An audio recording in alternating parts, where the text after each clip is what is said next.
Buenas tardes para todos y todas los presentes en esta mesa denominada Democracia y Paz, una mirada de niños, niñas y jóvenes víctimas del conflicto armado colombiano.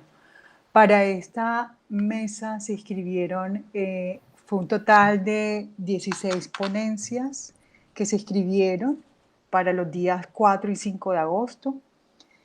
Eso quiere decir que tuvo muy buena acogida. La mesa está dentro del eje epistémico desigualdades y es una mesa concebida un poco porque se ha documentado mucho todo el tema de la posconflictividad y del conflicto armado en Colombia desde las voces de adultos, pero realmente encontrar memorias sobre lo que dicen los niños y las niñas, podría decirse que a la fecha de hoy es muy poco, aun cuando la Bienal se ha dedicado, tiene una, digamos, un apartado que se ha dedicado bastante a este tema. Sin embargo, una de las ideas de la mesa era también aterrizarla.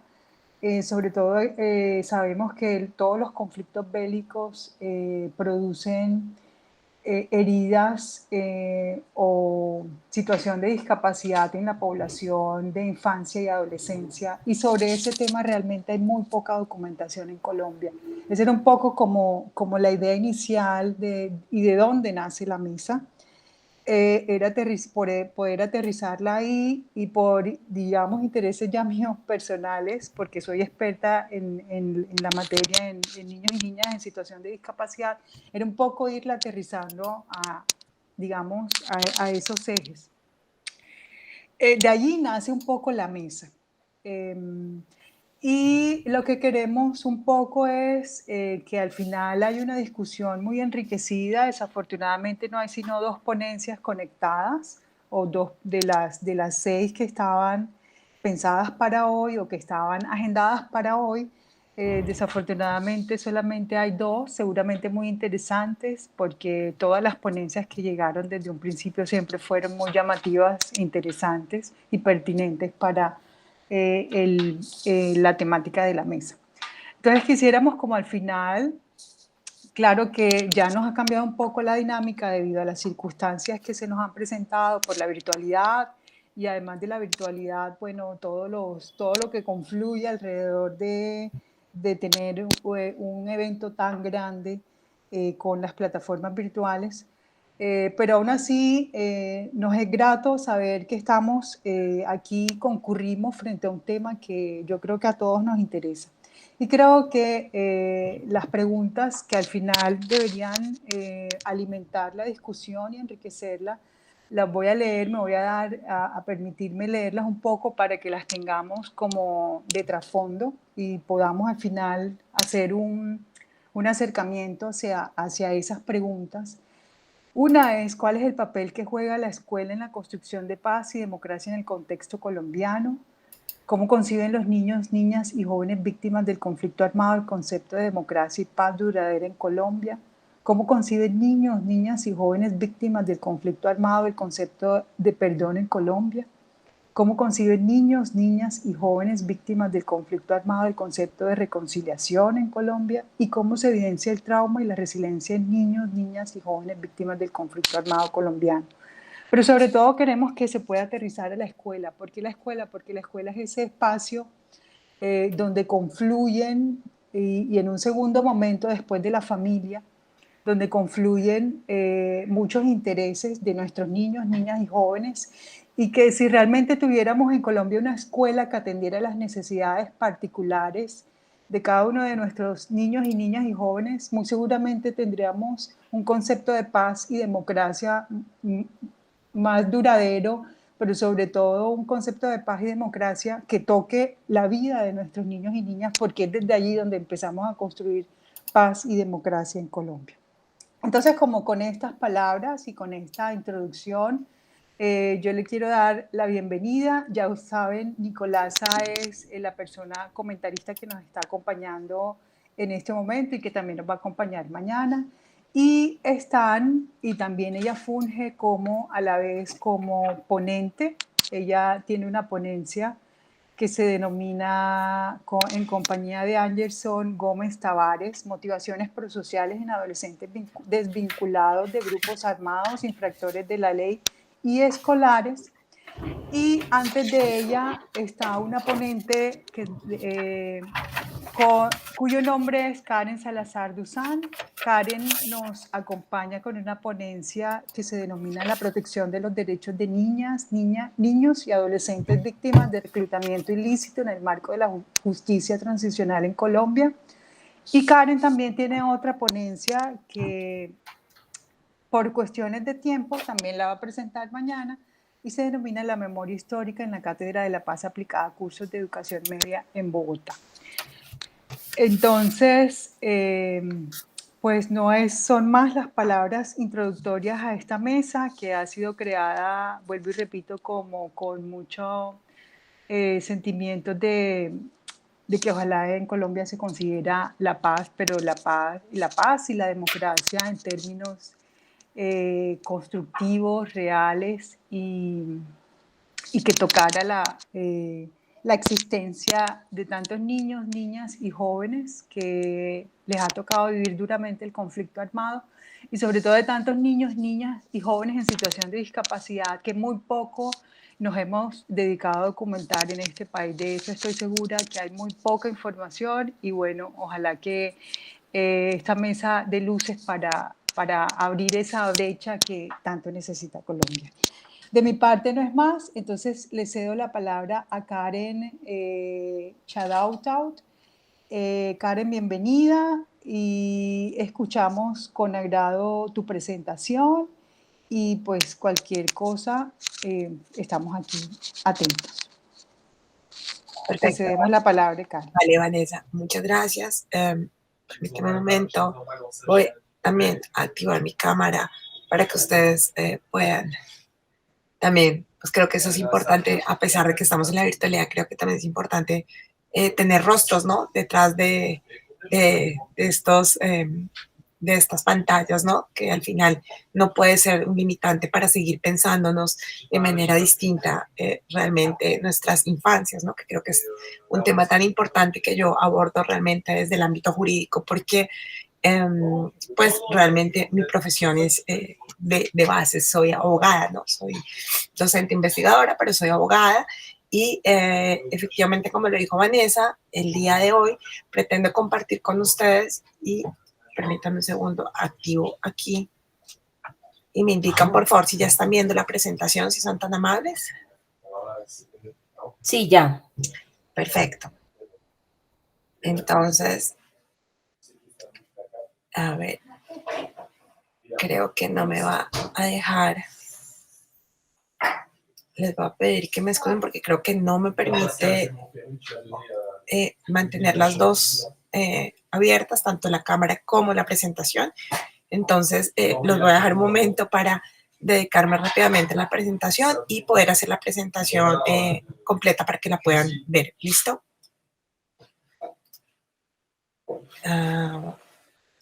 Aquí ya la están viendo sin problema, ¿cierto? A mí no me aparece. Sí, yo la veo. Por favor, Vanessa, ¿será que me cuentas si ya pudiste verla o no? No, a mí no me aparece. Anderson, ¿tú la puedes ver?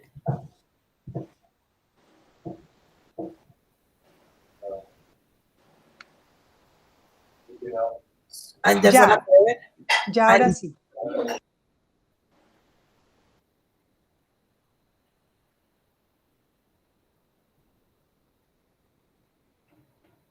¿Listo? Ahora sí. Perfecto. Sí, ya. Sí. Excelente. Muy bien, gracias. Bueno, pues primero, nuevamente reiterarles mi nombre, es Karen Salazar Duzán, como ya se los comenté, soy abogada y pues docente investigadora, además pues de algunas otras actividades que realizo. Digamos que la presentación que pretendo presentarles el día de hoy se titula precisamente Protección de niñas, niños y adolescentes víctimas de reclutamiento ilícito en el marco de la justicia transicional en Colombia. Se trata aquí, pues obviamente, de una primera aproximación a un tema que es bastante amplio y que seguramente podrá seguir siendo amplio y modificado pues mucho más adelante y que también obviamente será motivo de discusión seguramente en esta mesa, ¿no?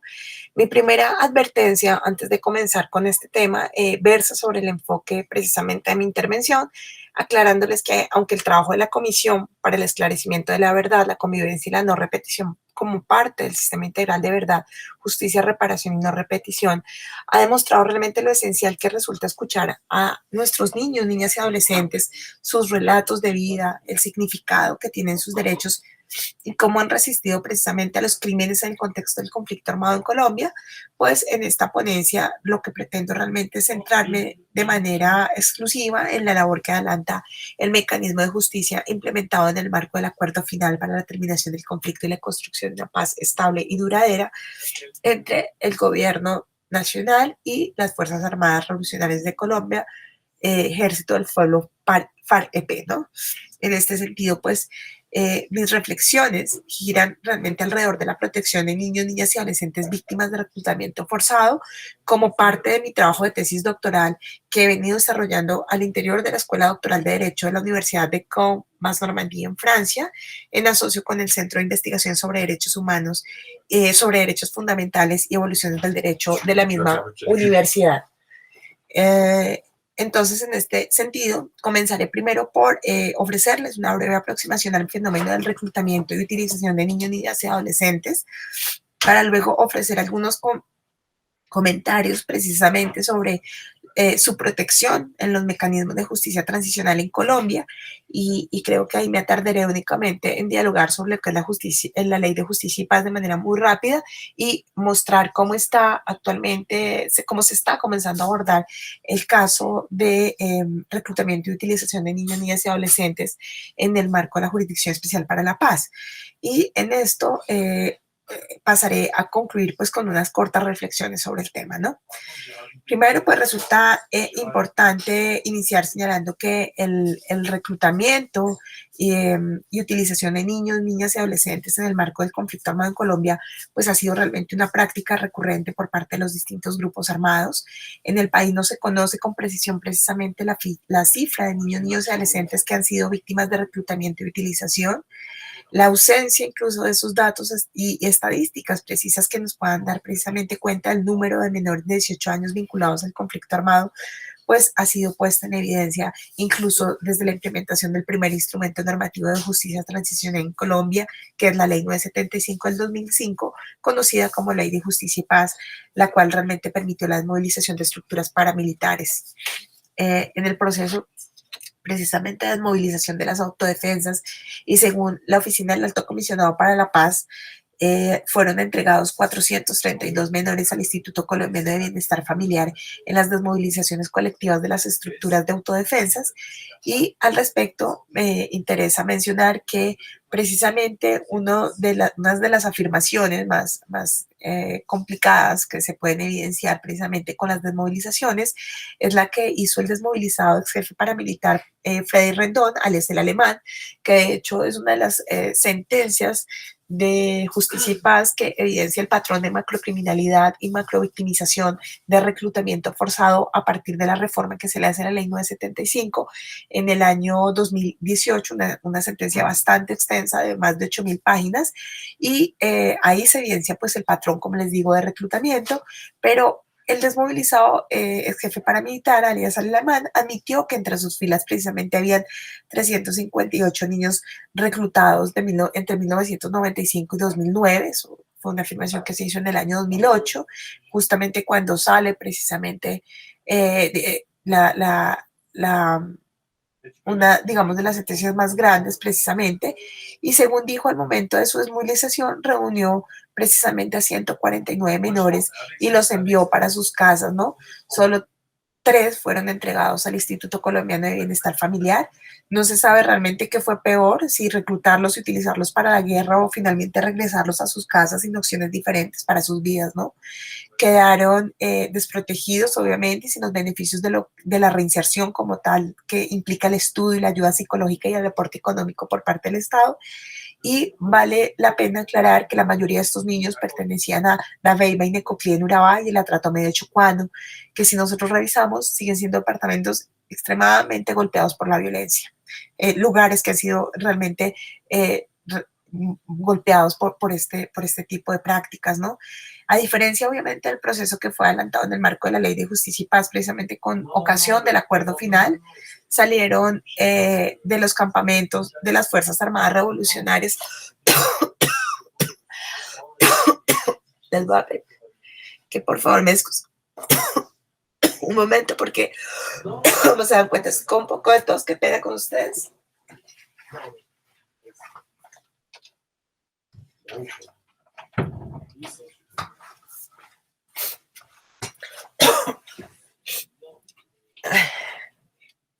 Bueno, entonces, básicamente, a diferencia del proceso que se adelantó en el marco de la Ley de Justicia y Paz, precisamente con ocasión del acuerdo final, salieron precisamente de los campamentos de las FAREP, un total de 135 adolescentes y jóvenes en ese momento.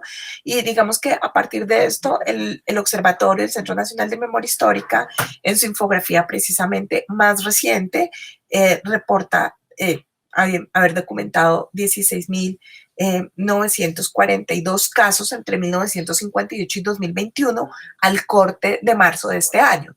Y justo actualizando esta infografía precisamente para nuestra presentación del día de hoy, pues encontré que realmente entre marzo y junio de este año ya se han reportado 16 casos más para un total de 17.915 víctimas, ¿no? En los departamentos de Antioquia, Meta y Caquetá principalmente. Y aquí vemos nuevamente que refuerza lo que ya les había comentado en líneas anteriores con el tema de que la mayoría de estos niños pertenecían realmente a la Beba y Necuclí, principalmente en el Urabá antioqueño, ¿no? Ahora, básicamente, de esta manera, pues obviamente es importante destacar que el delito del reclutamiento ilícito precisamente ha sido cogido en nuestro ordenamiento y principalmente como un tipo penal autónomo, o sea, como un delito desde el año 2000, con la promulgación precisamente de la Ley 599, que finalmente implementa un nuevo Código de Penal en Colombia, y lo que hace es acoger un artículo 162 que sanciona a quien reclute menores de 18 años o los constriña a participar directa o indirectamente en los ataques armados. Obviamente esta conducta ya había sido tipificada de manera anterior en nuestra legislación desde el año 1997. Sin lugar a duda, pues dicha norma traduce precisamente el compromiso del Estado colombiano frente a la obligación de adecuar su normativa interna a los estándares internacionales de protección de los derechos humanos, específicamente las obligaciones que fueron adquiridas con la ratificación del protocolo facultativo relativo a la participación de los niños en los conflictos armados. Y este instrumento entró obviamente a reforzar lo que ya estaba dispuesto en el artículo 38 de la Convención sobre los Derechos del Niño respecto a la protección contra el reclutamiento de menores. El reclutamiento y utilización constituye realmente una evidente violación a los derechos humanos, pero también es una conducta que atenta gravemente contra el derecho internacional humanitario y constituye un crimen de guerra, obviamente de acuerdo a los convenios de Ginebra, sus protocolos adicionales y el Estatuto de Roma. Además de esto, representa una de las peores formas de trabajo infantil, como lo señala el artículo 3 del convenio 182 de la Organización Internacional del Trabajo. El fenómeno del reclutamiento y la utilización de niños obviamente es de particular relevancia por el impacto que genera este delito en la sociedad, y de esta manera pues resulta positivo precisamente entender que la Jurisdicción Especial para la Paz, que es el componente de justicia del sistema integral de verdad, justicia, reparación y no repetición que surgió en el marco del acuerdo final, decidiera iniciar la investigación de este caso a través del auto 029 del 1 de marzo de 2019, en donde se le dio apertura al macrocaso 07.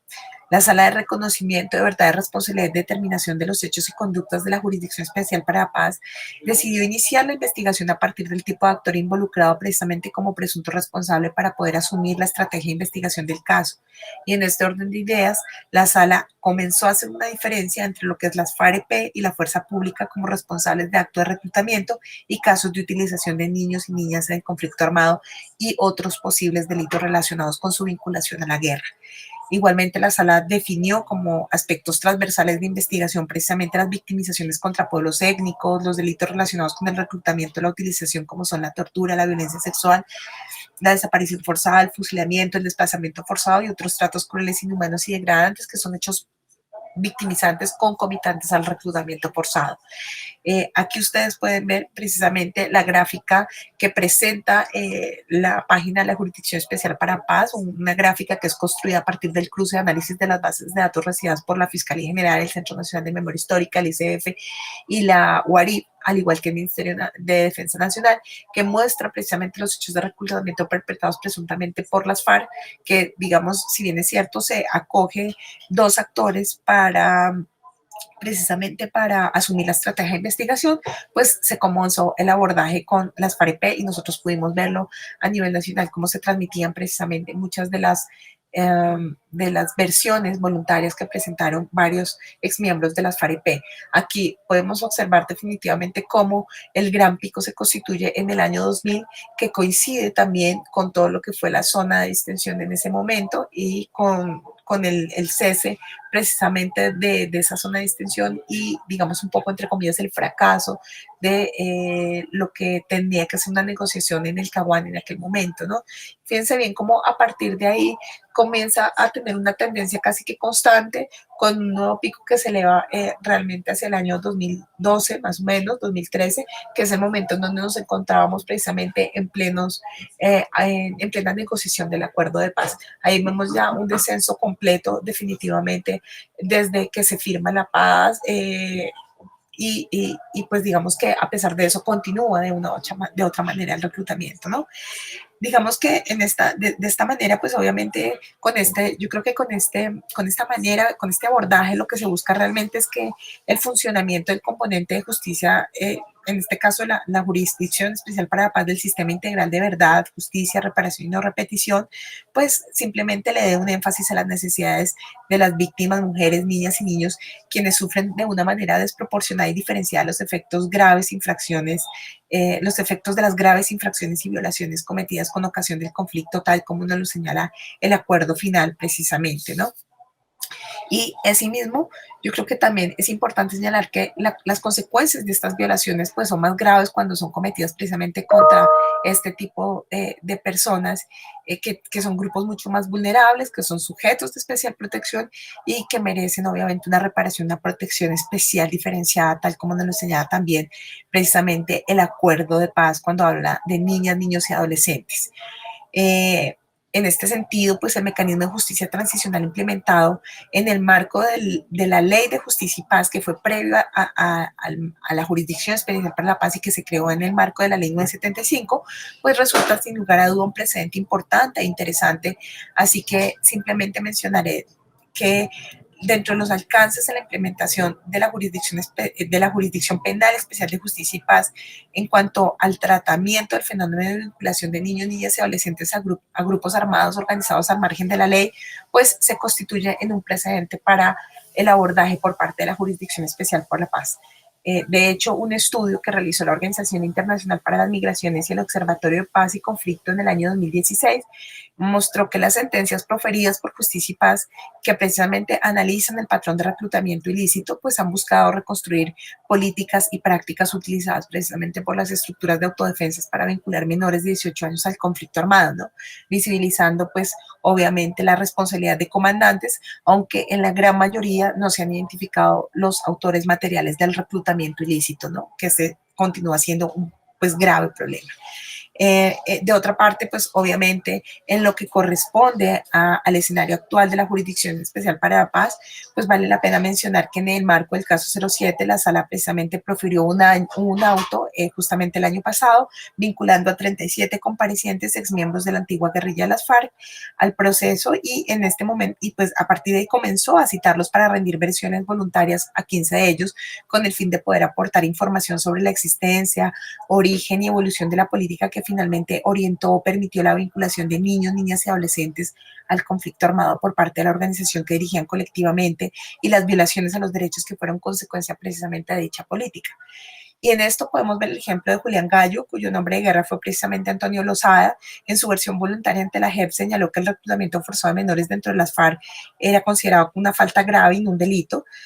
No obstante, Milton de Jesús Toncel, que alias Joaquín Gómez, como se le conocía en las FARC, afirmó estar dispuesto a reconocer sin ambigüedades y sin eufemismos el reclutamiento forzado de menores. Yo creo que realmente, de acuerdo con lo señalado, pues es necesario que la justicia transicional definitivamente implemente mecanismos que otorguen pues una verdadera respuesta a los niños, niñas y adolescentes que fueron víctimas de reclutamiento forzado en el marco del conflicto armado, sin olvidar que muchos de los medios y altos mandos, principalmente de las fuerzas de las FARC-EP, pues ingresaron a la guerrilla cuando eran menores, y que en el caso de la fuerza pública, los niños, niñas y adolescentes son utilizados en labores de inteligencia y logística en muchas ocasiones.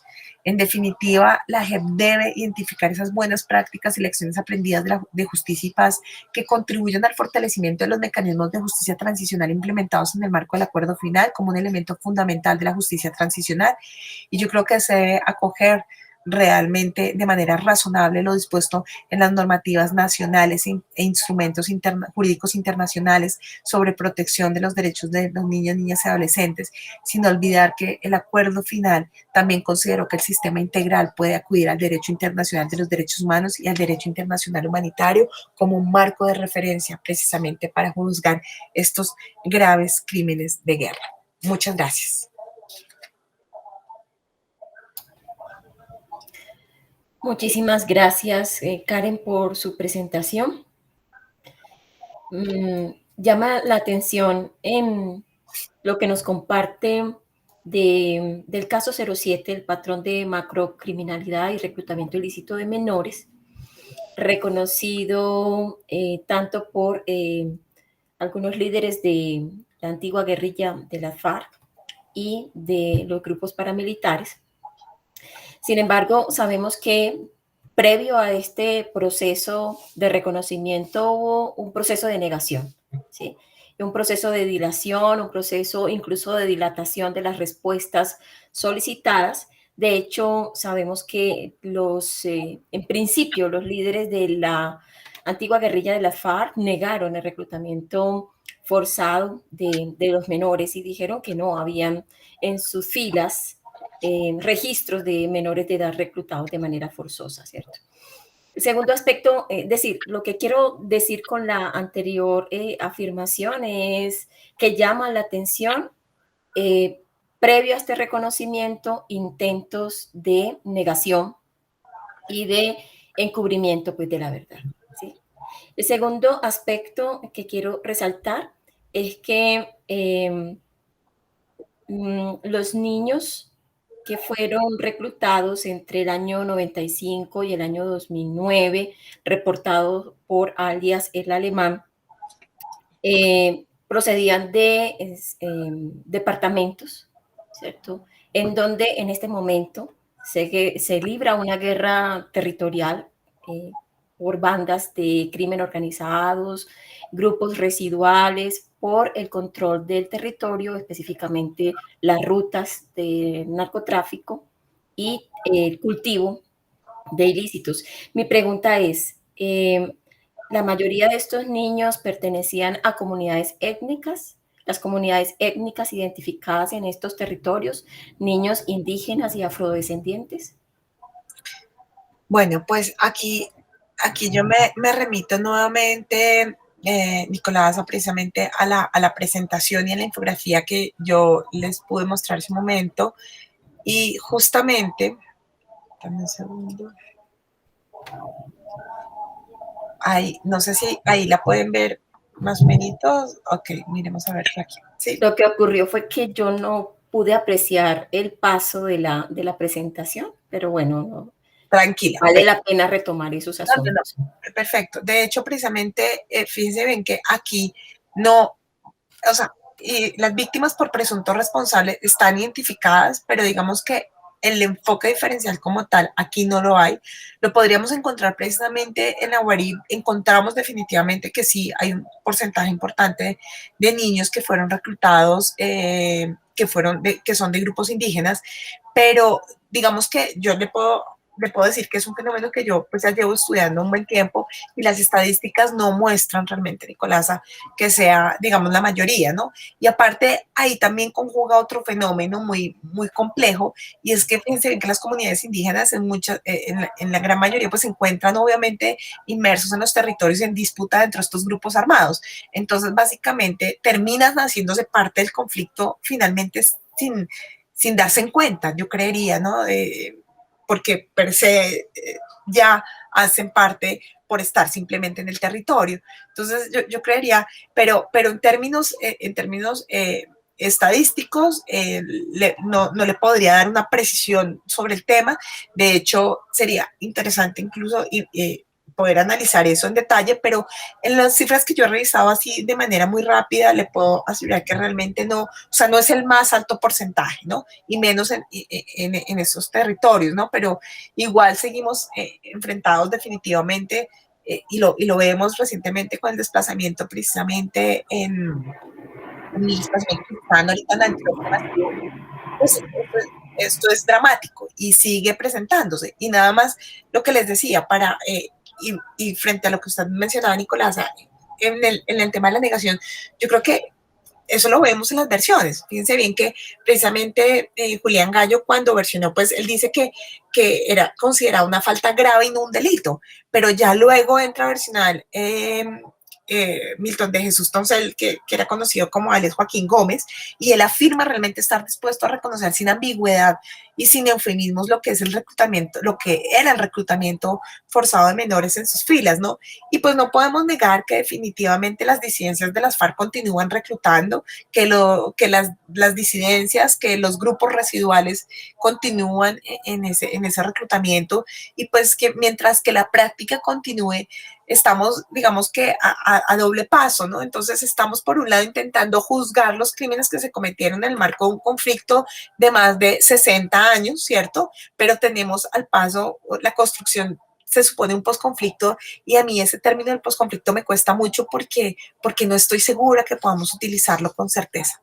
Entonces, creo que ahí tenemos dificultades. Entonces, avanzamos en justicia, pero al tiempo mantenemos también la práctica, ¿no? Y entonces no estamos realmente, yo creo que aquí lo que habría que velar más es por una política pública de atención que realmente llegue a los territorios de una manera, pues, diferenciada, ¿no? Entonces, hay lugares en los cuales no creo que hablemos de ausencia del Estado, sino más bien de deficiencia del Estado, ¿no? Entonces, la deficiencia del Estado, pues, hace que realmente no pueda estar, existir una presencia real y en materia, por ejemplo, de garantía de derechos fundamentales, y lo que nos hablaban es al inicio, por ejemplo, el papel que juega la escuela, que es tan importante, ¿no? Que al final podríamos tener muchas visiones, obviamente, de la escuela, y eso se podría dar para una discusión mucho más amplia, pero yo creo que también las escuelas son espacios importantes precisamente para garantizar no solamente ese derecho fundamental a la educación, sino muchos más para aquellos niños que viven en estas regiones que son tan golpeadas por el conflicto. Sí, de hecho, más allá del reconocimiento de estas verdades dolorosas y del reconocimiento de que no tenemos leyes para juzgar actos tan atroces, es decir, se están construyendo las leyes en la medida en que se está conociendo la verdad, la dolorosa verdad. Y al mismo tiempo que se intentan entonces construir leyes o pensar políticas públicas para la auténtica reparación y la atención y la protección de estos menores que fungen en una doble condición como víctimas y como victimarios, en tanto fueron vinculados forzosamente pues a los actos de violencia durante el conflicto armado. Mientras el Estado colombiano siga apareciendo de manera débil, ¿sí? De manera fallida, como algunos politólogos pues prefieren nombrarlo, creo que va a ser difícil que se den los procesos de reparación y de protección integral, porque se trata de que el Estado esté al servicio de las víctimas de estas poblaciones vulnerables, y no al servicio de ciertas alianzas que tienen cooptado el Estado colombiano. Es decir, mientras el Estado colombiano esté cooptado por grupos con unos intereses particulares y unas alianzas de poder y de monopolio de la fuerza y de la violencia, yo creo que el tema de la protección, en este caso de los menores, víctimas del conflicto en tanto reclutados forzosamente, creo que todavía va a ser un aspecto que pone en duda si realmente vamos a superar el conflicto violento. Sí, la superación del estado de cosas actual es cada vez más incierta, ¿no? y creo que también el movimiento que están dando los jóvenes, ¿no? También justamente, y nos lo decía precisamente la inauguración de esta Bienal, ¿no? De los movimientos que se han dado en México, en Chile, en Colombia, o sea, finalmente yo creo que hoy en día los jóvenes están con una voz mucho más presente en nuestras sociedades y, y a veces escuchar eso se hace difícil desde el adultocentrismo, ¿no? Desde no reconocer otras miradas y dar las posibilidades a ellos mismos también de mostrarnos cuál podría ser realmente el camino para ellos. Entonces, yo creo que definitivamente esto es un tema que sigue avanzando y lo demuestran las cifras, ¿no? O sea, fíjense bien que entre marzo y junio ya montamos a 16 casos más, cuando se supone que no deberíamos tener un solo caso de reclutamiento reportado. Entonces, esto pues obviamente da mucha tristeza y resulta desesperanzador frente a nuestra niñez, ¿no? Sí, señora.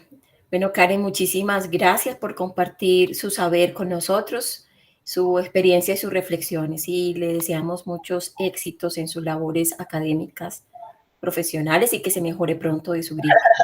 Mañana nos vemos, esperamos que esté mejor. Gracias. Yo quiero agradecerte, Karen, también por tu presentación, por todo ese marco jurídico que nos has compartido. Yo sigo viendo y me quiero remitir a las preguntas orientadoras de la discusión. Yo sigo viendo una escuela que no llena las necesidades de unos chiquitos, además de tener todo el marco jurídico que tú generosamente nos has presentado. Creo que hay una escuela que no satisface las necesidades ni a niños ni a jóvenes víctimas del conflicto armado, y hay una escuela carente en formación de ciudadanía, democracia y paz. Si bien sabemos, en Colombia se creó la Cátedra de la Paz, que era una cátedra aterrizada a que las escuelas fueran territorios constructores de paz, con todo el proceso que llevan los maestros y las maestras. Pero desafortunadamente no ha habido hechos concretos y contundentes para decir que realmente hay una formación de ciudadanía en los jóvenes. Muy bien lo decías, Karen, en este momento hay unas explosiones sociales en México, en Chile, aquí en Colombia. Sin embargo, también dejan ver muy evidentemente que nuestros jóvenes, sobre todo, no son conscientes de la importancia, por ejemplo, del tema de votar. Y esa realmente es la herramienta más importante dentro de la formación de la democracia.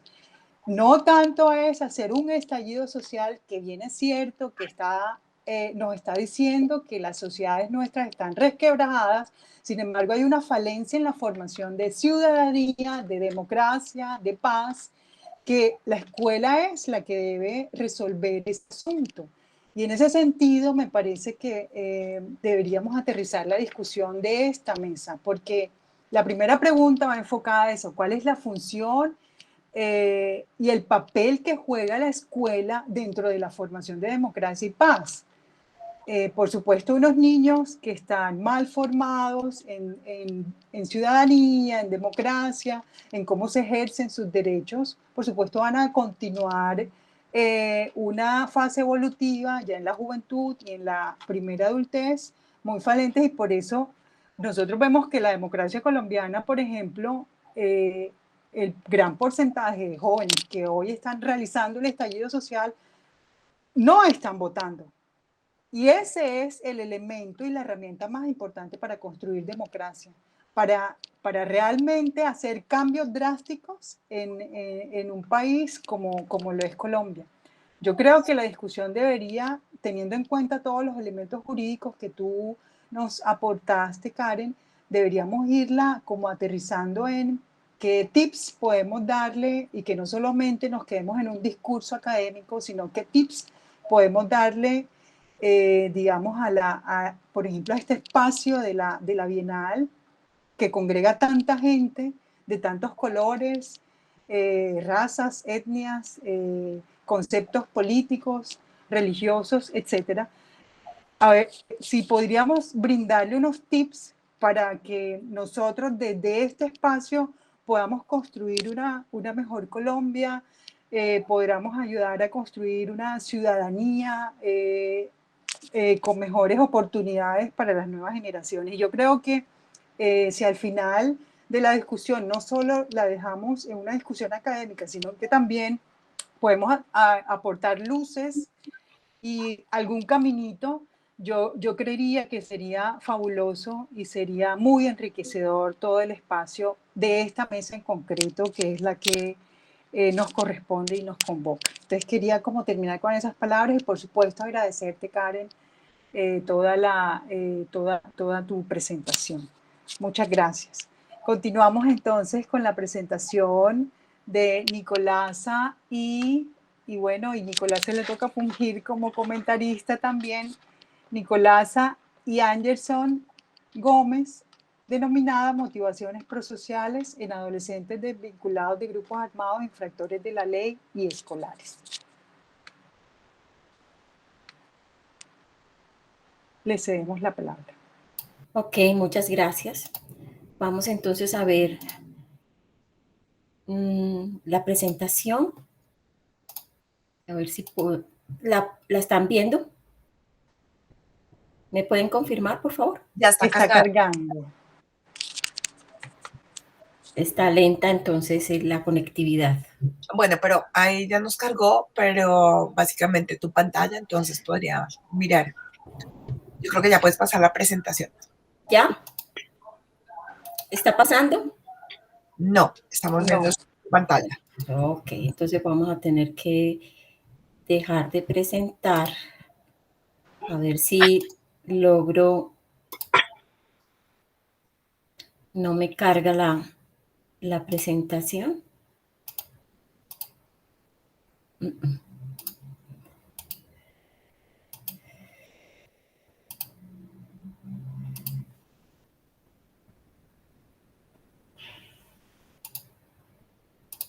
Vamos a ver. ¿Pasa lo mismo o ya la pueden ver? No, no se ve. Bueno.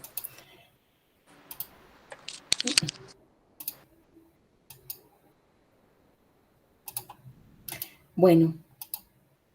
Plan B. Si no pasa la pantalla, no hay inconveniente. Nuestra presentación de... Perdóname, te interrumpo. ¿Sí? Intenta tal vez no presentar pantalla completa, sino solo una ventana, a ver si te deja. No me muestra la presentación, esa es la gran dificultad, que aunque la tengo abierta, ¿sí? No me la refleja en una ventana, ¿cierto? Entonces, no sé si...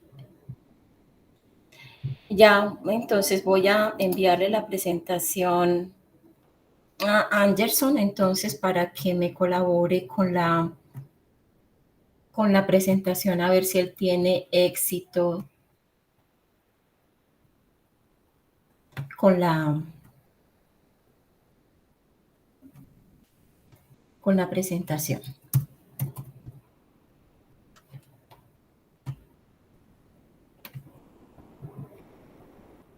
Listo, Anderson, ya. No, vuelvo a utilizar una ventana y no me lo deja. Anderson, ya te acabo de enviar la presentación. Bueno, para ser óptimos con el tiempo, quiero comenzar nombrando el título de nuestro trabajo que queremos compartir. Este es un trabajo resultado de investigación. No obstante, nosotros lo que queremos presentar ante la mesa son las reflexiones derivadas de ese proceso de investigación. La investigación se titula Motivaciones prosociales en adolescentes desvinculados de grupos armados, infractores de la ley y escolares. Quien presenta Nicolasa Durán Palacio y el magíster Anderson Gómez Tavares. Ambos somos docentes investigadores de la Universidad Católica Luis Amigó, Centro Regional Manizales, en donde se encuentra ubicado el profesor Anderson, y Medellín. Nuestro problema de investigación, ¿sí?, surge de una preocupación reiterativa respecto a cómo se ha enfocado la investigación sobre la delincuencia juvenil.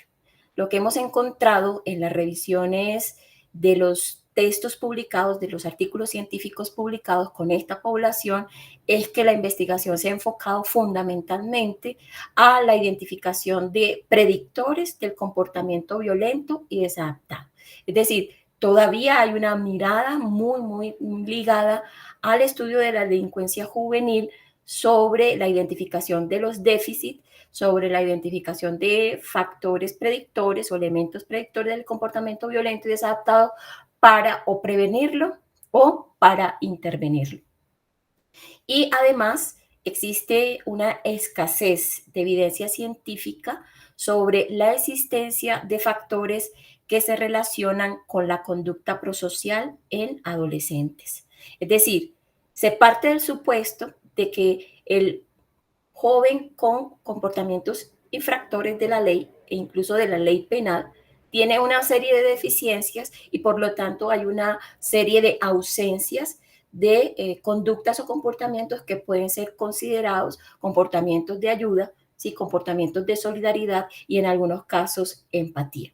Ahora bien, se trata de reconocer que estos factores que se relacionan con la conducta prosocial en menores que infringen la ley están más relacionados con sus grupos de referencia y sus grupos de pares y con el contexto comunitario o barrial o el contexto familiar en el que se desenvuelve. El objetivo de la investigación, ¿sí?, consistió en comparar las motivaciones prosociales en 3 grupos juveniles: adolescentes desvinculados de grupos armados ilegales, adolescentes infractores de la ley bajo medida de protección y medida privativa de la libertad en el Instituto Colombiano de Bienestar Familiar y sus instituciones de apoyo, y adolescentes escolares, es decir, adolescentes que están estudiando, como el tercer grupo. El método que orientó nuestra investigación se trató de un estudio cuantitativo, un diseño no experimental, transversal y de alcance comparativo. Entonces tenemos un muestreo, obtuvimos un muestreo no probabilístico por cuotas y conveniencia. El grupo 1, formado por 35 adolescentes desvinculados de grupos armados ilegales, distribuidos en 19 hombres y 16 mujeres, con una edad media de 16.34 años, el 45.7% reclutados por el ELN, el 40% por las FARC y el 24.4% se distribuyen entre las bandas de crimen organizado o BACRIM, ¿sí?, EPL y ERG. ¿Sí? Y el grupo 2 está conformado por, o estuvo conformado por 60 adolescentes infractores de la ley, 30 hombres y 30 mujeres conformaron el grupo, con una edad media de 18.1 años. El 71.7% reportó consumo de sustancias psicoactivas. Y el grupo 3, o grupo control, conformado por 108 adolescentes sin antecedentes legales o participación en prácticas delictivas, distribuidos en 66 mujeres y 45 hombres, con una edad media de 17.71 años. El instrumento y el análisis se realizó de la siguiente manera. Se utilizó el instrumento de medida de tendencias prosociales revisado, ¿sí?, propuesto por Carlo y colaboradores en el año 2003. Los resultados de ese instrumento aplicado a la población se valoró, se analizó a través del paquete estadístico SPSS versión 25.0. Además, se utilizaron las pruebas no paramétricas Cruz-Wallis y Udeman-Whitney para los análisis comparativos entre grupos y por género. Y se utilizó RStudyCloud para calcular el tamaño del efecto de las diferencias significativas en los análisis comparativos. Así se realizó el proceso de análisis. El concepto rector de nuestra investigación fue las motivaciones prosociales. Las motivaciones prosociales las podemos entender como una disposición o una tendencia a realizar acciones relacionadas con el apoyo físico y emocional, el altruismo, la protección a otras personas y la empatía. Acciones que tienen como característica principal el hecho de ser realizadas de forma voluntaria sin esperar recompensa. Aquí surge la pregunta o la inquietud de si es posible pensar la existencia de motivaciones prosociales en menores que delinquen. Y la investigación nos arroja que sí hay evidencia de la existencia de motivaciones prosociales.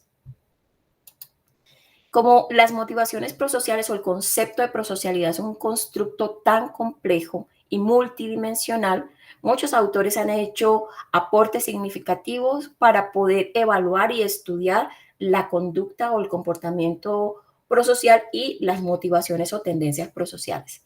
En este caso, en nuestra investigación, tomamos el aporte de Carlo y Randall en el año 2002 y Carlo y colaboradores en el año 2003, cuando proponen un modelo multidimensional para el estudio de la conducta prosocial. Y encontramos entonces a partir de estos autores que existen varias tendencias o varias categorías de motivaciones prosociales. Tenemos entonces la tendencia prosocial pública, anónima, tenemos la tendencia prosocial emocional, la tendencia prosocial de emergencia, la tendencia prosocial altruista y la tendencia prosocial por complacencia y obediencia.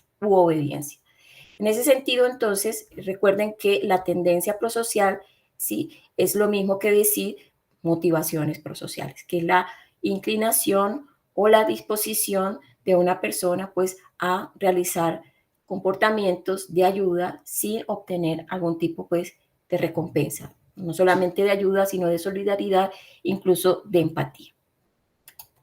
¿Qué nos permiten reflexionar los resultados de nuestra investigación y qué son los resultados en términos reflexivos los que queremos presentar en la mesa a consideración? Los resultados nos dicen que las motivaciones prosociales por complacencia en los adolescentes infractores de la ley y desvinculados de grupos armados ilegales, ¿sí?, son significativas, es decir, están presentes. Es decir, recuerden que la motivación prosocial o la tendencia prosocial por complacencia es aquella que se ejecuta o el joven puede ejecutar por obediencia, ¿sí? Entonces, los adolescentes desvinculados de grupos armados ilegales y los infractores de la ley, ¿sí?, que recuerden que son dos grupos distintos, presentaron los promedios más altos en la tendencia prosocial por complacer a los demás. Es decir, tienden a ejecutar la acción de ayuda o de solidaridad por petición directa de una persona o por obediencia ante una orden de asistencia. Generalmente, esa orden de asistencia es dada por personas de un rango mayor o de una jerarquía mayor dentro de estos grupos, bien sea los grupos armados ilegales o los llamados combo o bandas de crimen organizado para el caso de los infractores de la ley. Lo que nos muestra la literatura también revisada al comparar estos resultados con lo que arroja la literatura, especialmente la literatura desarrollada sobre delincuencia juvenil en América Latina y el Caribe, es que en ausencia de experiencias de reconocimiento y valía personal en sus familias o en sus comunidades de origen o en los territorios, los adolescentes reclutados de manera ilícita y vinculados a bandas delincuenciales afirman su identidad a través de la pertenencia a estos grupos, es decir, satisfacen la necesidad psicológica de reconocimiento social, de prestigio social, de consideración social y realizan entonces en este tipo de grupos armados ilegales o en bandas de crimen organizados a los cuales se vinculan, realizan actividades delictivas, pero también en el contexto de la pertenencia a estos grupos pueden desarrollar, ¿cierto?, por otros compañeros del mismo grupo o por otras personas por órdenes, ¿sí? O por obediencia, ¿sí? Acciones prosociales por complacencia u obediencia. Un segundo resultado importante también de esta investigación es que los adolescentes desvinculados de los grupos armados y legales presentan más motivaciones prosociales públicas y anónimas que los jóvenes infractores de la ley. Este resultado es muy interesante, un poco a propósito de la invitación que nos hace Vanessa, del aporte de la mesa a la Bienal y a la reflexión sobre la construcción de paz, formación de ciudadanías y las democracias en el país, incluso desde la atención escolar o desde la atención a la intervención con menores en conflicto con la ley penal, es que encontramos mayores razones para la esperanza en la intervención y el acompañamiento psicosocial a los adolescentes desvinculados de grupos armados ilegales, ¿sí? Y un reto importante y significativo para la intervención y el acompañamiento a los jóvenes infractores de la ley vinculados a bandas de crimen organizado, ¿sí? La motivación prosocial pública es comprendida como una serie de acciones de colaboración y de ayuda realizada en presencia de espectadores con el fin de obtener aprobación de otras personas. Esta se relaciona íntimamente con la necesidad que sentimos los seres humanos de agradar y de hacer parte de una comunidad o grupo social, ¿sí? Entonces, si bien esta tendencia o motivación prosocial pública se realiza para ser visto, no deja de ser considerada entonces una acción de ayuda para poder entonces ayudar, ¿sí?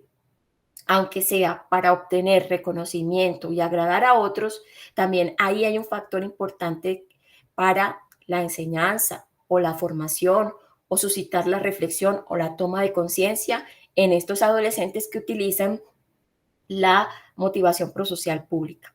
Los jóvenes desvinculados de grupos violentos tienden a ejecutar la ayuda de modo anónimo, es decir, pueden recurrir a otros sin la presencia de espectadores. Este es otro elemento, ¿sí?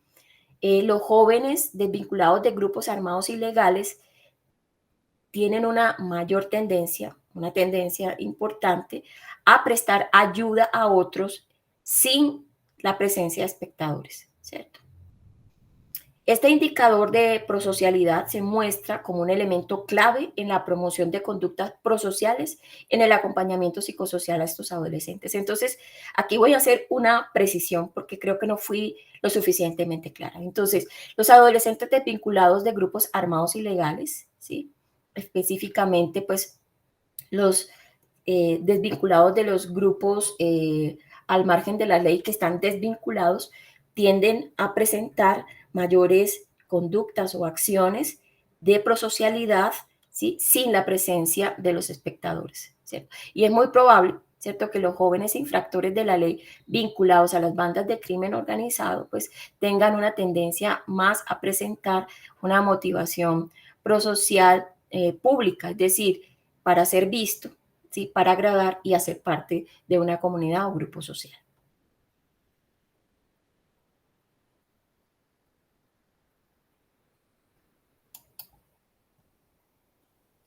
Sin embargo, en los resultados de la investigación, los adolescentes desvinculados de los grupos armados ilegales, el grupo 1, presentó las mayores tendencias en motivaciones prosociales públicas y anónimas que los jóvenes infractores de la ley.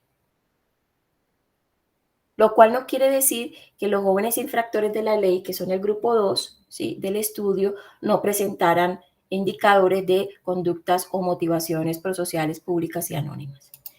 Y un tercer resultado, que es también objeto de reflexión, es que los adolescentes escolarizados, el grupo 3, no infractores, es decir, que no tienen antecedentes delictivos ni han cometido delitos, estos adolescentes evidencian motivaciones prosociales altruistas, pero también presentan motivaciones prosociales por complacencia u obediencia, ¿sí?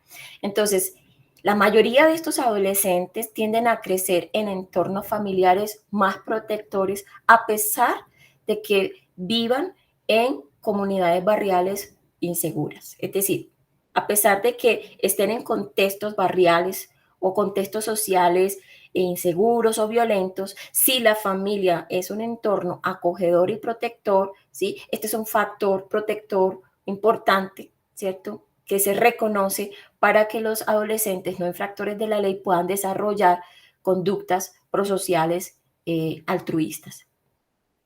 Hay una diferencia en estos dos grupos, es decir, en los grupos el grupo 3, los adolescentes escolarizados no infractores, y los infractores de la ley penal son las características familiares, ¿cierto? Son bastante diferentes. La diferencia consiste en que los escolarizados, a pesar de que crezcan en entornos inseguros, las familias son más protectoras que las familias de los adolescentes que infringen la ley y que están bajo medida de protección del Instituto Colombiano de Bienestar Familiar. Las puntuaciones altas en motivaciones prosociales por complacencia u obediencia en los adolescentes escolarizados no infractores están más relacionadas con sus experiencias de socialización primaria, en la que los valores relacionados con la empatía, la preocupación por los demás y la compasión son vistos como ideales de la integridad moral, ¿cierto? Es decir, la complacencia o la obediencia surge en estos adolescentes escolarizados no infractores, a diferencia de los otros dos grupos, más como una acción que se desarrolla sobre fundamento de un ideal de integridad moral. Por lo tanto, existe la expectativa que a medida que avancen en el desarrollo cognitivo y de su personalidad, ¿sí?, esta conducta o esta motivación prosocial por complacencia vaya convirtiéndose gradualmente en una conducta prosocial altruista. La ayuda por obediencia no es tanto por cumplir una orden en estos adolescentes escolarizados no infractores, sino por complacer a un principio moral de solidaridad con los que precisan socorro, ayuda o asistencia. Entonces, acá muestra la escuela, la familia, la escolaridad como un factor altamente positivo para la promoción de conductas, acciones prosociales y para la utilización en el sentido positivo, para el desarrollo de las motivaciones prosociales que se encuentran en los adolescentes, incluso en los tres grupos. Es decir, hay un mayor reto para la educación, el acompañamiento psicosocial, obviamente en los adolescentes que han estado vinculados a grupos al margen de la ley, que se han visto obligados o forzados a cometer delitos, o aquellos que han iniciado trayectorias delictivas. Pero acá el reto con estos jóvenes que hay que prestarle atención a la promoción de conductas prosociales, y hay un tiempo de permanencia de estos adolescentes en estas instituciones que bajo las cuales están en medidas de protección, ¿cierto? O medida privativa de la libertad. Hay un tiempo. Entonces, ese tiempo debe ser aprovechado por estas instituciones de hecho, ellos hacen procesos de escolarización en muchas de estas instituciones, adelantan los procesos de escolaridad. Allí debe haber un elemento urgente de atención y de intervención, sobre todo en los aspectos de la prosocialidad. Y en los adolescentes escolarizados se muestra que la familia y la escuela deben realizar un trabajo mancomunado, y especialmente la escuela sigue siendo un espacio en donde la promoción del altruismo, la empatía, la prosocialidad se pueden dar, ¿sí?, dado que los profesores, ¿sí?, y algunos compañeros, sobre todo con liderazgo positivo, se convierten en elementos importantes en los principios rectores de la moralidad. Como reflexión final, última, consideramos que tanto la escuela como la familia y las instituciones de protección de los menores que están bajo medida de protección del Estado deben estimular las conductas prosociales. Esto exige el ejercicio de transformar la figura del joven combatiente, el joven infractor o víctima, en el que se halla la constitución discursiva e identitaria de estos adolescentes, a la figura de ciudadano, aquel que trasciende la relación instrumental al vínculo prosocial, que integra y reconoce su emocionalidad y su accionar en el mundo, y reconoce la otredad como elemento ético y ciudadano. Y finalmente, este es el corazón de la expectativa de la justicia transicional, de la justicia transicional para el juzgamiento de los jóvenes, para la formación de estos jóvenes que han estado vinculados a estos grupos violentos. La expectativa es que el joven sea consciente de su delito, sea consciente del daño causado y que se disponga, se motive a procesos de reparación de las víctimas y a un proceso de reincorporación a la sociedad con actitudes diferentes o un compromiso social distinto. Bueno, esta es básicamente la reflexión derivada de resultados de investigación que el profesor Anderson Gómez y yo les traemos pues para consideración de la mesa. Muchas gracias, Anderson.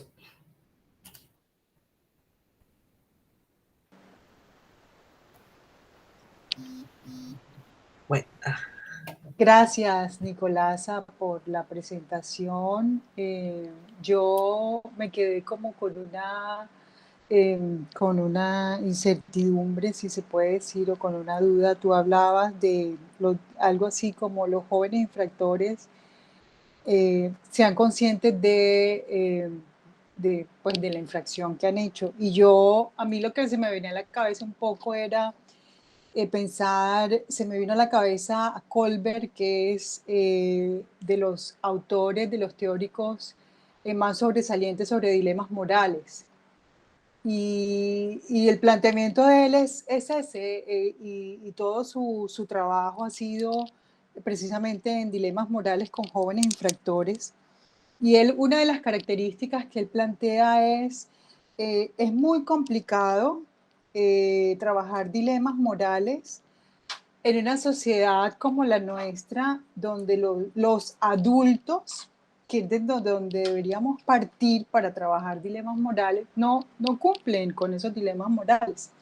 Entonces, él un poco hace la analogía de, claro, si hay una sociedad tan enferma como la nuestra, donde los adultos, tengo que decir, la palabra a lo mejor es muy desagradable, hay tanta corrupción, es muy complicado realmente que un joven o un niño o una niña reconozca y haga conciencia de que ha cometido una infracción por muy pequeña que sea. De hecho, Kohlberg habla de cómo la influencia del adulto genera, digamos, todo el tema de los dilemas morales pasa por el adulto, de modo que el joven o los chiquitos puedan hacer conciencia de que han cometido una infracción. O sea, a mí me parece que realmente el tema de fondo de trabajar la prosocialidad, además porque la prosocialidad son unas conductas altruistas que se generan en el ser humano de cualquier lugar donde esté, pero son finalmente conductas altruistas para construir una sociedad pues mucho más agradable, para que la convivencia entre las personas que conviven dentro de un territorio, dentro de una comunidad, tú bien creo que lo dijiste, pues sea más amena y gratificante para todos los que hacen parte de esa comunidad. Pero me parece a mí, y por experiencia, y porque además también hago parte de un proyecto que está llevando la Universidad del Magdalena precisamente con el tema de la prosocialidad, mi experiencia ha sido que es muy difícil. ¿Y por qué es muy difícil? Pero yo te hago como la pregunta, y Anderson, si quiere también participar, lo que he visto y que es evidente, que lo deja claro Kohlberg, es que no hay una prosocialidad que pase primero por un adulto que tenga claro el tema de que si él no reconoce sus dilemas morales o no reconoce los dilemas morales, por supuesto no va a haber un joven, ni un niño, ni una niña que le pueda creer a ese adulto para que se desarrollen, uno, los dilemas morales, y luego todo el tema de la prosocialidad es muy difícil de desarrollar cuando no hay, digamos, una persona adulta que acompañe todo ese proceso.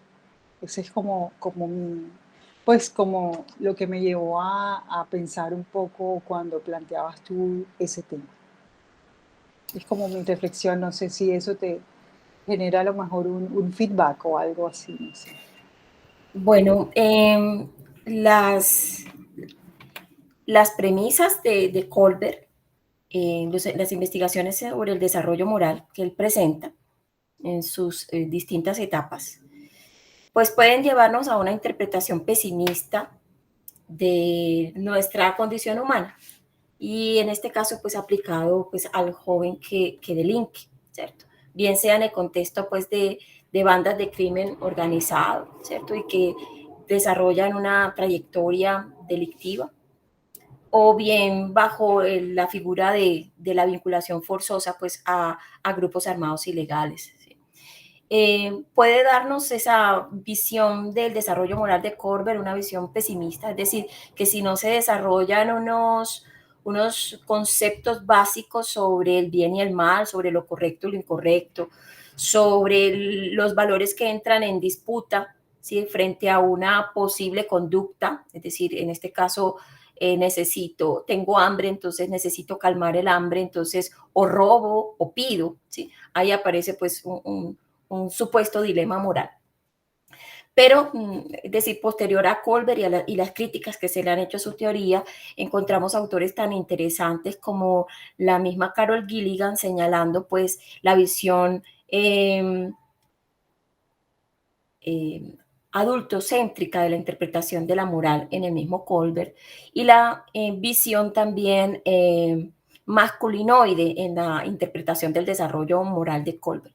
Y propone que también es posible pensar la moral desde el punto de vista del cuidado, desde el punto de vista de la prosocialidad, desde el punto de vista de la empatía, y que esas conductas también pueden ser aprendidas. Lo que implica también es que a nivel de la estructura de la familia y de la formación en la familia y de la formación en la escuela, también se cambie esa visión y se promuevan otro tipo de prácticas y otro tipo de ideales formativos. Entonces, la escuela también tiene que cuestionarse hasta qué punto está privilegiando los factores de éxito, competencia y rivalidad, y a través del éxito académico realmente lo que fomenta es la ausencia de motivaciones o conductas prosociales. El otro aspecto o el otro autor en el que nos hemos basado mucho en las investigaciones del profesor Anderson y yo es los aportes de Albert Bandura, recientemente fallecido, sobre los mecanismos psicológicos de la desconexión moral. Es decir, la desconexión moral es una posibilidad que se da en cualquiera de nosotros, y en ese sentido yo rescato que los adolescentes que infringen la ley penal simplemente se diferencian de nosotros en que han tomado la decisión de delinquir. Nosotros también lo podemos hacer, solo que tomamos la decisión de no hacerlo. Pero aparecen una serie de estrategias cognitivas y psicológicas que nos llevan a justificar el daño causado, desde un daño que la ley penal no juzga como delito hasta realmente la comisión de un delito. Entonces, esta visión de Albert Bandura, ¿sí?, nos muestra que es posible fomentar en la educación familiar, en la escuela y en estas instituciones que están apoyando o promoviendo la resocialización de los jóvenes que han cometido delitos, ¿sí?, una serie de reflexiones que tienen que ver con la identidad del joven, es decir, una pregunta por él, o sea, yo, ¿quién quiero ser? ¿Sí? Y yo, ¿cómo quiero aparecer en el mundo? ¿Cierto?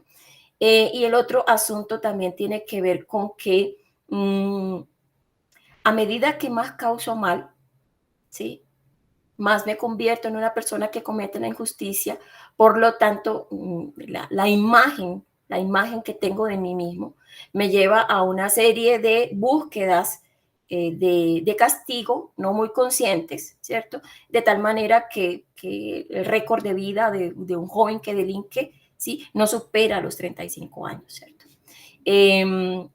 Por otro lado, no tenemos que desconocer los aspectos contextuales y la responsabilidad del Estado, ¿sí?, en los contextos, las prácticas en los que los jóvenes se ven involucrados en sus comunidades barriales o en sus familias, ¿cierto? Entonces, hay varios aspectos que muestran que sí es posible ahora, pero es que hay que tener un optimismo realista. Nosotros a veces pensamos que una propuesta de esta o una reflexión como esta, derivada de una investigación, va a cubrir el mayor número de jóvenes que delinquen. Entonces, la mayoría de los jóvenes que están bajo medida privativa de la libertad o que han estado vinculados a grupos al margen de la ley, que están bajo medida de protección, todos, absolutamente todos, van a salir conscientes del daño causado, van a salir con la idea de reparar, de tener un papel distinto en la sociedad. Yo creo que eso es ingenuo, ¿sí? Yo creo que hay que tener una expectativa realista, y es que las modificaciones que hagamos a los procesos de intervención y acompañamiento psicosocial, ¿sí?, que apunten a un mayor desarrollo cognitivo, la toma de perspectiva sobre el otro, sobre sus emociones, sobre sus necesidades, ¿sí?, y apoyar esas motivaciones que sí existen en los jóvenes, solo que están más vinculados a su grupo de pertenencia, al grupo de pares, a la familia, a ese grupo con el cual ha crecido delinquiendo. Hay que mostrar que es posible también pensar que se puede hacer una reorientación, pero lo digo que también hay que contar con la voluntad del joven, con la voluntad del adolescente. Y en ese caso termino yo como con una afirmación de un pediatra psicoanalista que habló sobre la tendencia antisocial. La tendencia antisocial tiene 3 desenlaces: o la sociedad la tolera, la soporta, ¿cierto? O el final es la reclusión carcelaria, el castigo carcelario, o el tercer desenlace es la muerte, ¿sí? Entonces, yo creo que aquí hay que mirar, ¿cierto?, que además de que se reconoce la responsabilidad del Estado, las múltiples pobrezas, las situaciones en las que los jóvenes delinquen, la ausencia de un desarrollo moral más acorde a la edad, deficiencias en educación, deficiencias en la familia, un modelo familiar de delincuentes. Todo eso hay que reconocerlo. También hay que reconocer la responsabilidad individual y el libre albedrío del adolescente, y hay que apostarle a eso también, ¿sí? Porque las experiencias nos muestran que aún jóvenes que crecen en contextos violentos y que en algún momento han tenido algún tipo de relación con personas que delinquen, no necesariamente terminan desarrollando una trayectoria delictiva.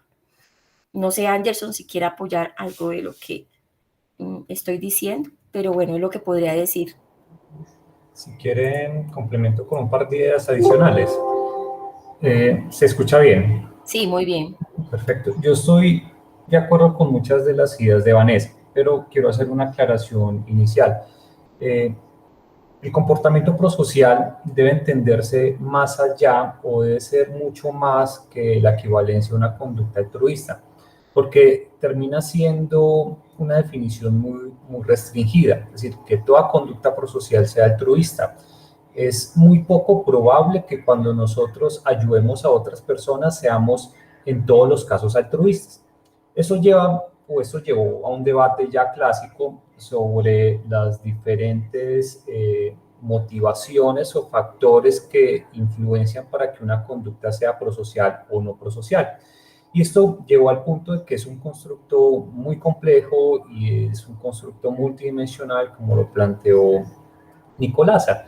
Y en ese sentido pueden haber comportamientos prosociales que pueden tener una motivación egoísta para satisfacer quizás las necesidades personales, como puede pasar en las motivaciones públicas, que es ayudar a otro para buscar algún tipo de reconocimiento porque me están mirando cuando ayudo, cosas por el estilo, y son muy usuales en la etapa de la adolescencia.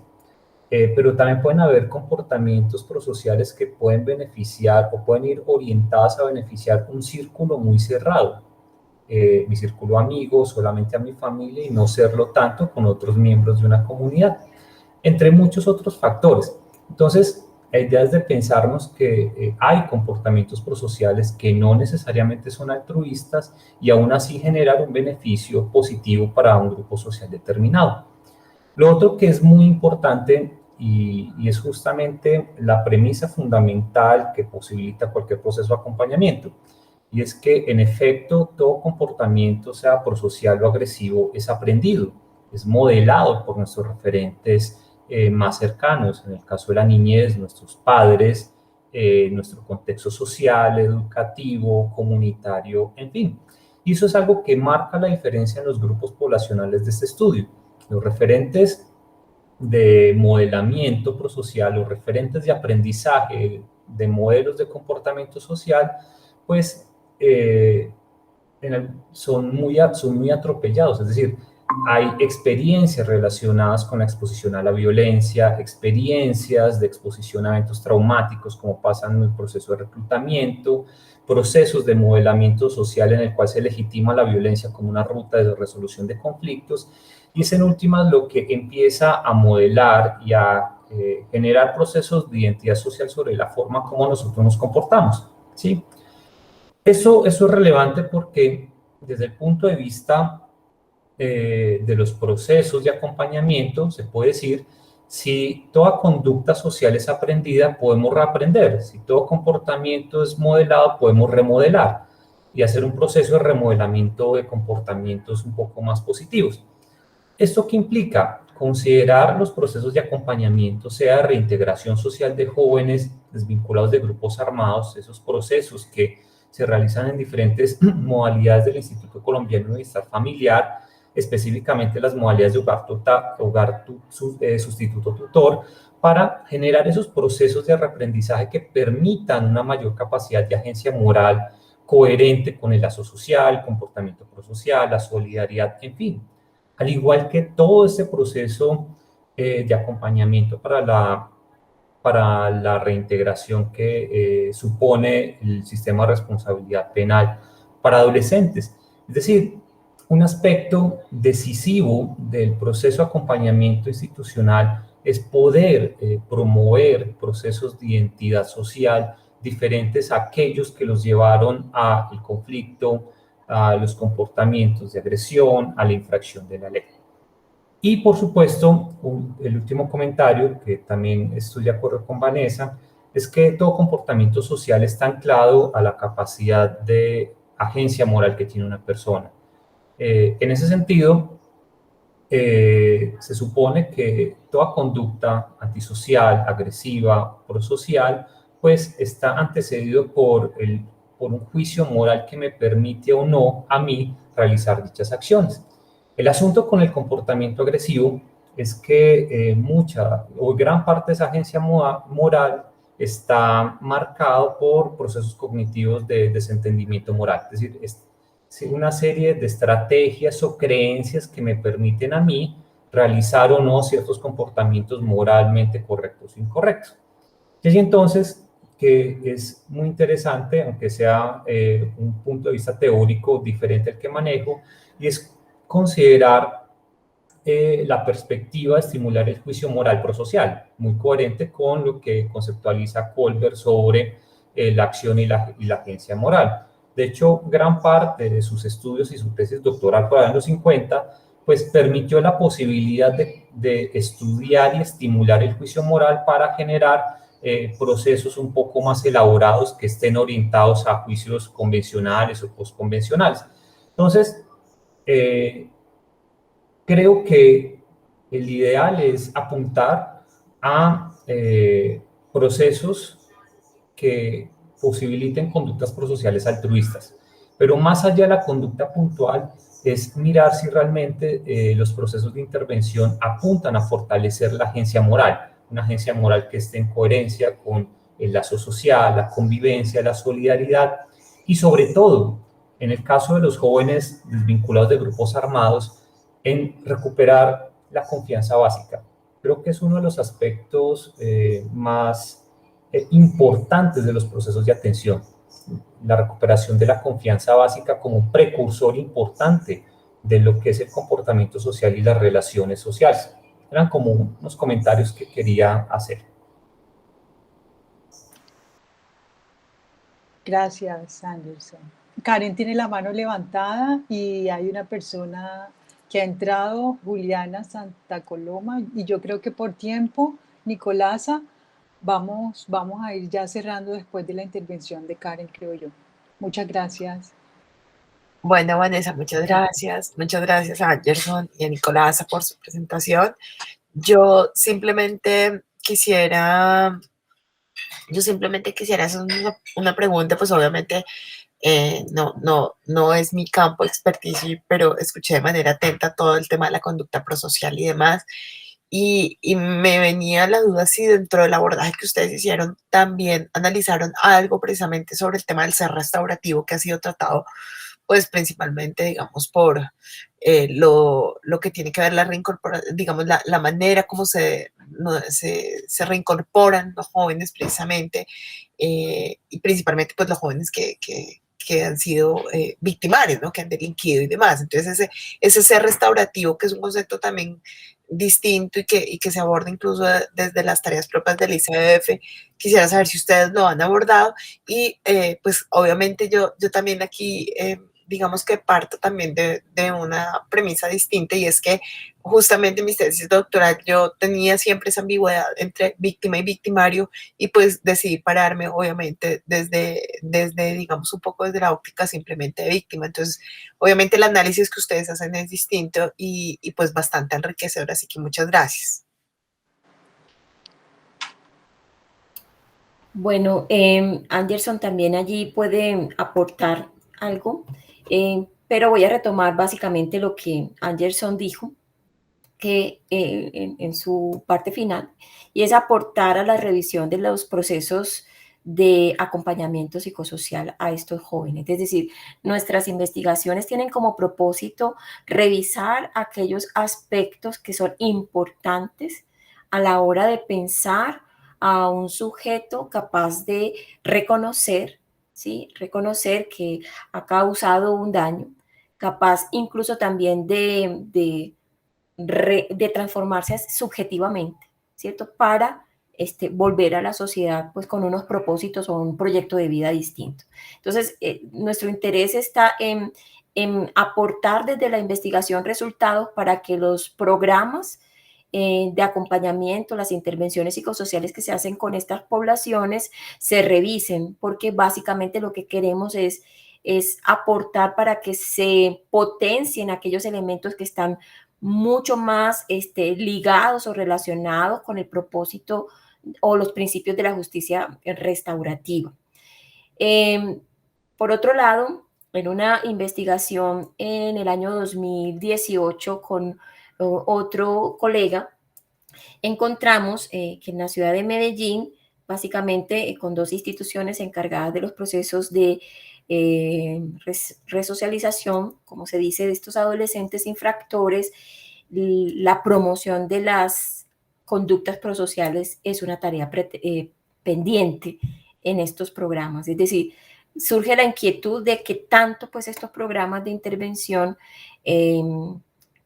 reconocen estas temáticas, estos conceptos, se apropian de ellas e identifican relaciones importantes y significativas para los procesos de la justicia restaurativa y sobre todo, pues, como lo dice Karen, promover el ser restaurativo. No sé, Anderson, si quiera decir algo al respecto. Bueno, lo único que podría aportar es que los procesos de investigación que se realizan con programas del Instituto Colombiano de Bienestar Familiar son muy restringidos en cuanto a las posibilidades de intervención. Entonces nosotros realizamos ciertos procesos de indagación, tanto cualitativa como cuantitativa, que nos permita a nosotros realizar ciertas recomendaciones que posibilite nuevas rutas de actuación, pero por esas propias limitaciones de acceso no nos permiten ni intervenir y también tenemos limitaciones para evaluar y hacer seguimiento de los procesos de intervención que realizan los operadores y el propio instituto. Entonces, creo que parte de esa pregunta no la podría responder, más allá de brindar orientaciones soportadas en nuestros estudios para, no sé, para mirar cómo se podría hacer, pero no es algo que hubiera estado dentro de nuestras posibilidades.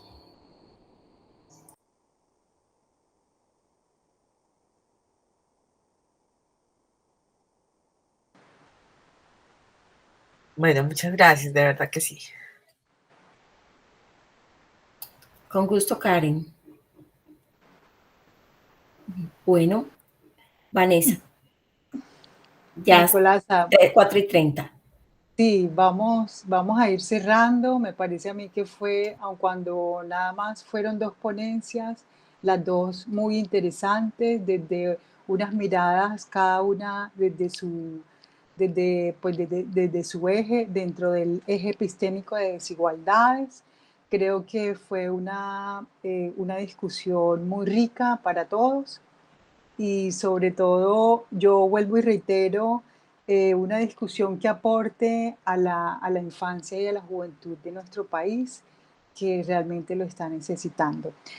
No sé si Nicolasa quiera cerrar algún comentario, pero antes de eso hay una persona denominada Juliana Santa Coloma y no sé si es parte del staff que nos está acompañando ya para cerrar.